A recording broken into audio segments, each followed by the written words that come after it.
Bayangkan suatu hari nanti, uang yang kita pakai bukan lagi rupiah, bukan dolar, bukan yen. Bayangkan uang itu tidak dikontrol bank, tidak dipegang pemerintah, dan bisa berpindah tangan ke seluruh dunia hanya dalam hitungan detik.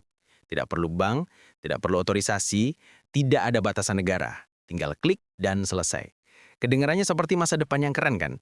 Tapi di balik itu, ada pertanyaan besar. Kalau uang tidak punya negara, apakah itu berarti kita bebas? Atau justru ada masalah baru yang sedang menunggu kita di tikungan? Hari ini kita bahas sesuatu yang sering dipuji sebagai masa depan keuangan, blockchain. Teknologi di balik Bitcoin, Ethereum, dan segala jenis mata uang kripto. Tapi bukan cuma soal teknologinya, kita masuk juga ke sisi gelapnya. Mulai dari kejahatan kelas internasional, ancaman ekonomi, sampai resiko khusus di Indonesia. Dan yang bikin menarik, teknologi ini benar-benar sudah besar. Market cap kripto global sudah tembus 3 triliun dolar. Di mana arti market cap kripto global adalah total nilai seluruh aset kripto yang beredar di pasar, dihitung dengan menjumlahkan market cap setiap koin atau token, harga per koin kali jumlah koin beredar. Penggunanya sudah di angka 500-700 juta orang di seluruh dunia. Dengan skala sebesar itu, wajar kalau banyak negara mulai deg-degan. Sebelum kita lanjut, silakan subscribe bagi yang belum subscribe. Karena subscribe itu penting bagi perkembangan channel ini. Silakan bagikan video ini dan sampaikan pendapat Anda di kolom komentar di bawah ini.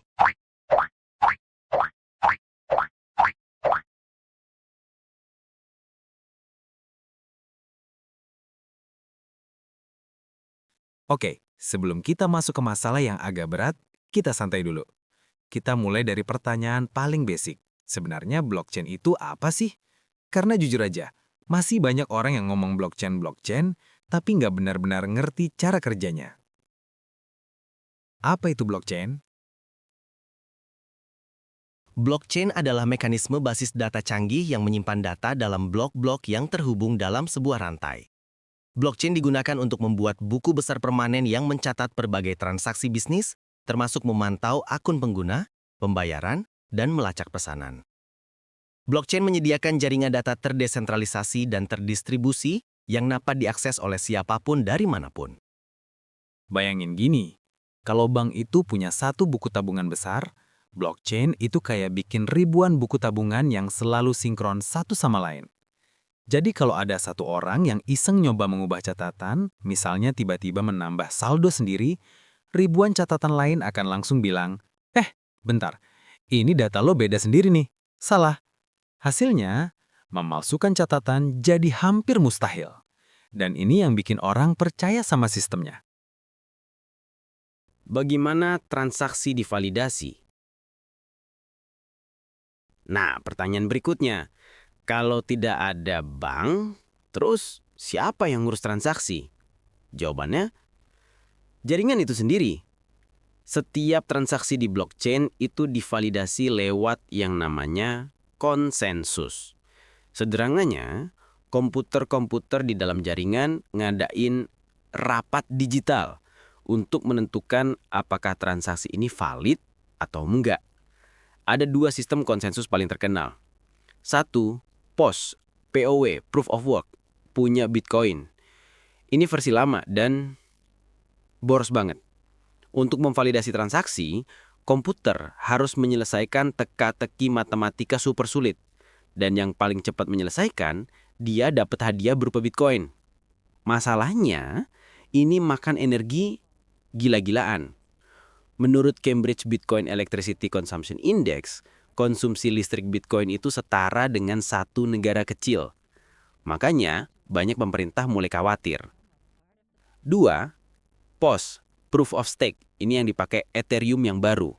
Nah, yang ini lebih modern. Nggak perlu menyelesaikan teka-teki sulit.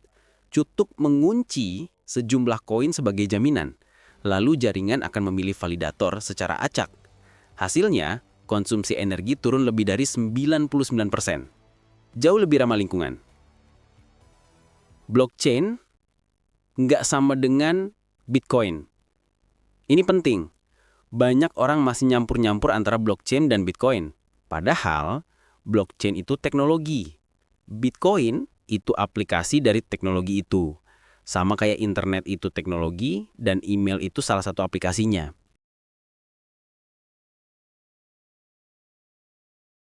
Oke, sekarang kita masuk ke bagian inti. Blockchain adalah teknologi yang kuat, modern, dan punya banyak manfaat. Tapi, di balik itu, ada sederet masalah besar yang justru muncul karena sifat blockchain yang tanpa negara, tanpa batas, dan tanpa pengawas pusat. Kita bahas satu-satu. Illicit finance dan kejahatan terorganisir.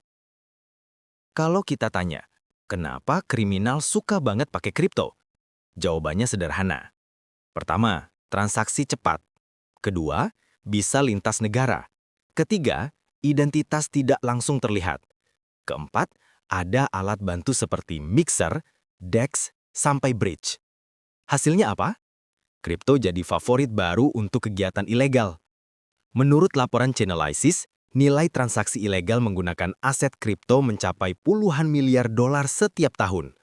Dan bukan cuma itu, hampir semua ransomware dunia yang suka ngehack lalu minta tebusan, pembayarannya pakai kripto. Di dark web pun, banyak pasar gelap yang lebih suka menerima pembayaran digital dibanding uang konvensional. Masalahnya, kalau kriminal di dunia nyata butuh mengendap-endap, di blockchain mereka bisa bergerak dengan cepat. Bisa saja duit berpindah dari benua A ke benua B cuma dalam waktu beberapa menit. Dan kalau udah begini, otoritas keuangan pusat, ya selamat tinggal. Mereka bisa ketinggalan jauh. Pertasan, rug pull, dan kerentanan teknis. Meski blockchain itu aman secara konsep, proyek-proyek di atasnya belum tentu aman. Ini masalah besar, karena sebagian besar kerugian bukan dari teknologi blockchain, tapi dari bug, kelalaian, atau penipuan manusia. Menurut laporan Global Chainalysis, kerugian akibat hack mencapai miliaran dolar per tahun. DeFi adalah target empuk karena smart contract sering punya bug. Rug pull makin sering, proyek menghilang setelah kumpulin uang investor. Ini seperti pasar liar yang penuh eksperimen, tapi tidak semua eksperimen itu aman. Yang bikin serem kalau dana kamu hilang di kripto. Tidak ada bank, tidak ada CS, tidak ada asuransi, tidak ada, tolong Pat, saya kecolongan. Blockchain itu kejam dalam satu hal. Kalau kunci privat hilang, ya sudah, uangmu hilang selamanya. Tidak ada pintu belakang, tidak ada reset password. Energi dan lingkungan. Ini masalah yang sering jadi perdebatan panas. Sistem POW yang dipakai Bitcoin memang sangat aman, tapi juga makan energi luar biasa besar. Menurut Cambridge CBCI, konsumsi listrik jaringan Bitcoin setara dengan satu negara kecil. Kebayangkan? Digiconomist juga menilai jejak karbon Bitcoin termasuk salah satu yang terbesar di dunia digital. Dampaknya, beberapa negara mulai membatasi bahkan melarang mining. Kalau mining dilakukan di negara yang listriknya masih berbasis batu bara, jejak karbonnya makin parah. Ini membuat banyak ilmuwan bertanya, apakah masa depan keuangan kita harus mengorbankan lingkungan? Resiko stabilitas ekonomi dan stablecoin. Nah, ini topik yang paling sensitif secara ekonomi. Stablecoin, uang digital yang katanya nilainya stabil dan dipatok ke dolar. Problemnya, stablecoin bukan dolar. Mereka tidak dijamin pemerintah, tidak dilindungi bank sentral. Kalau penerbitnya bangkrut atau ternyata tidak punya cadangan yang cukup, kita bisa lihat lagi kejadian besar 2022 ketika Terra Luna kolaps. Nilainya hilang puluhan miliar dolar cuma dalam hitungan hari. IMF dan ECB berkali-kali mengingatkan bahwa stablecoin bisa menjadi resiko sistemik baru, terutama jika dipakai massal. Bayangkan kalau jutaan orang tiba-tiba menarik stablecoin secara bersamaan. Bank run versi blockchain pun bisa terjadi. Kita geser ke kondisi di tanah air. Indonesia adalah salah satu negara dengan komunitas kripto paling aktif di dunia. Tingkat adopsi di Indonesia, menurut Bagatti, pengguna kripto Indonesia mencapai 18 hingga 20 juta orang. Volume transaksi tahunan menembus ratusan triliun rupiah. Indonesia termasuk top 10 adopsi kripto global menurut Chainalysis. Artinya, minat masyarakat luar biasa besar. Mulai dari anak muda, trader harian, sampai investor jangka panjang. Dan yang bikin unik, Mayoritas investor kripto di Indonesia bukan orang kaya. Banyak yang mulai dengan modal kecil. Regulasi di Indonesia. Saat ini, kripto di Indonesia dianggap komoditas, bukan mata uang. Diawasi oleh Bapepti, tapi ada rencana pengalihan ke OJK supaya perlindungan konsumen lebih kuat. Indonesia sudah punya bursa kripto nasional, lengkap dengan sistem clearing dan custodian. Pemirsa, Bursa Kripto Indonesia akhirnya secara resmi berdiri. Pendirian Bursa Kripto ini diharapkan bisa memfasilitasi perdagangan aset kripto yang wajar dan adil, serta memberikan kepastian hukum.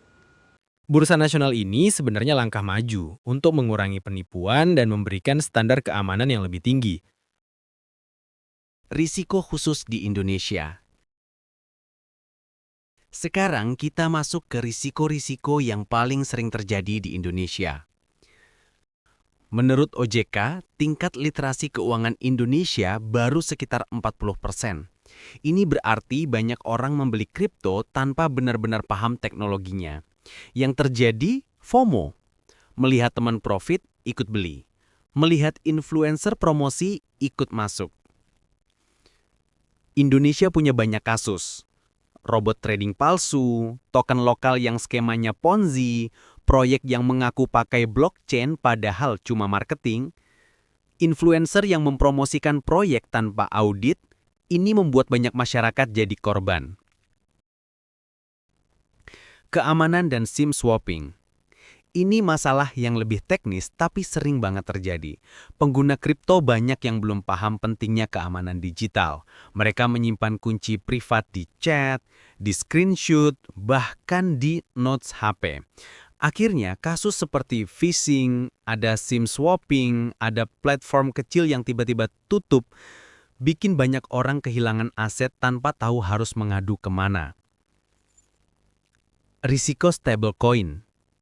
Banyak pengguna Indonesia menabung dalam bentuk USDT atau USDC tanpa sadar bahwa stablecoin tidak punya jaminan pemerintah, tergantung penerbitnya, bisa kolaps seperti Terra. Kalau penerbitnya bangkrut, tidak ada LPS yang melindungi. Dan ini yang belum banyak disadari masyarakat.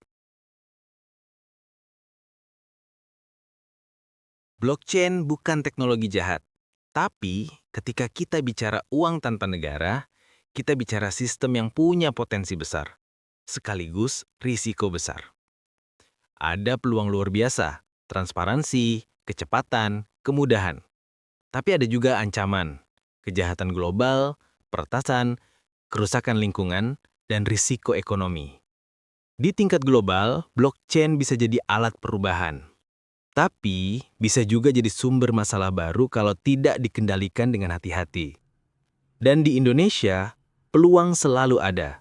Tapi, literasi, regulasi, dan keamanan digital harus berjalan lebih cepat daripada hype. Akhirnya, teknologi baru tetap membutuhkan kebijaksanaan lama. Pelajari dulu, baru ikuti. Jangan sebaliknya. Jika Anda terkesan dengan cerita ini dan menyukai video ini, jangan lupa tinggalkan komentar, tekan tombol like, dan bagikan ke teman-teman Anda. Dukungan Anda sangat berarti bagi kami. Sampai jumpa di video berikutnya.